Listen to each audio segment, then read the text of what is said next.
What's going on, smart people? 7 days. The qualifying exam is 1 week away. And usually when I study for exams, like for a regular class where you have an exam on a set of chapters, you finish it, and then you have an exam on the next set of chapters, I'm not a big advocate for the whole trying to do practice problems while referring to your notes. My general rule of thumb is study the material, review until you think you're ready to problem solve, and then treat the problem solving like an actual test themselves.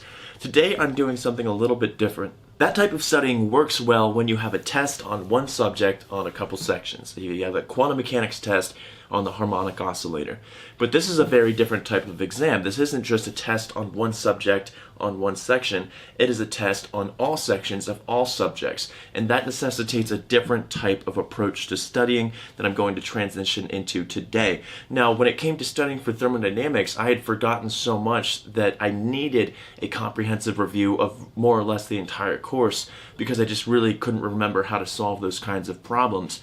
But when it comes to things that are more fresh in my mind, like quantum mechanics and classical mechanics and even electrodynamics, for some reason that just stayed in my mind, I should tackle studying for those subjects in a different manner.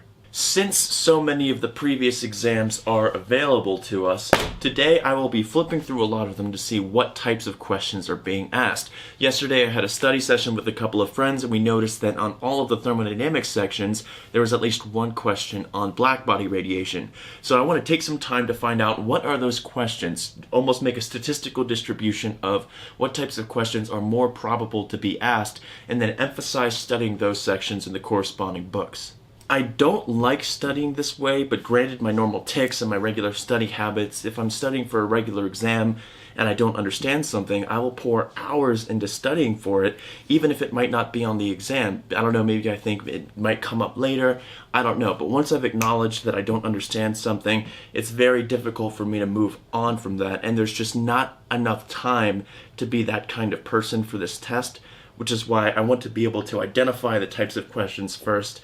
That way I'm not put in that kind of situation. So that is the goal for today. Tomorrow I'll probably make a video on, from what I've gathered today, what types of questions do I think are going to be asked on this exam. Let me know in the comments section, what is your Achilles heel for problems? What is a type of problem that you always struggle to solve and you need to put more effort into solving? For me, I think it's orbital problems in classical mechanics. So let me know in the comments section and I will see you guys there.